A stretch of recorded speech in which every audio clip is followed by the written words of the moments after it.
All but one man died there at Bitter Creek,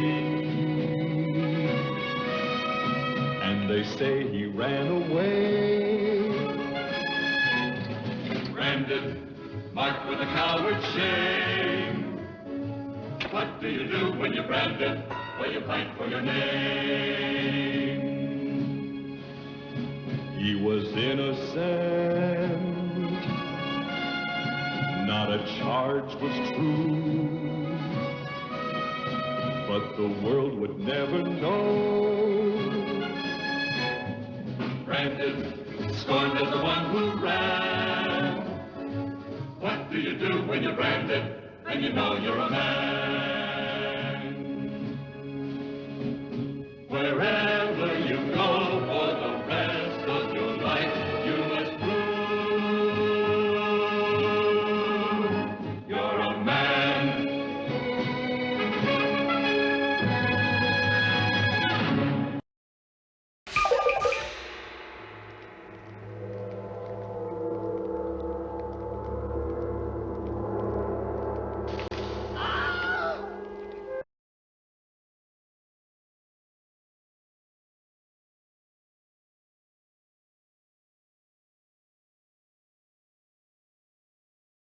Took you long enough. Had some great branded irons I collected into one group after being scattered about the property. They're pretty cool. You can see they've definitely been used. That's how they used it. They put it on the end of a crankshaft. I believe these are from the older, one of the first ranches that were here, one of the first generations. I will snoop at that. I will find out what the brand is, and that'd be pretty cool. What we have is a J. I suppose, or a just a straight slash. Imagine they can make X's and things out of those. We have a Z. Very interesting. And over here,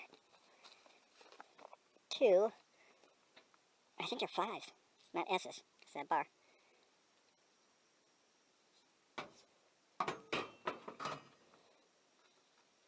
More obviously a 5. So we got 5, 5, a J, and a Z. And then these center ones, that could be anything. You can make any kind of letter out of them.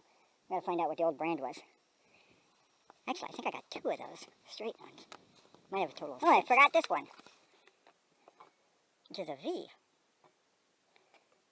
Let's show these kids how it's done, huh? You basically branded me.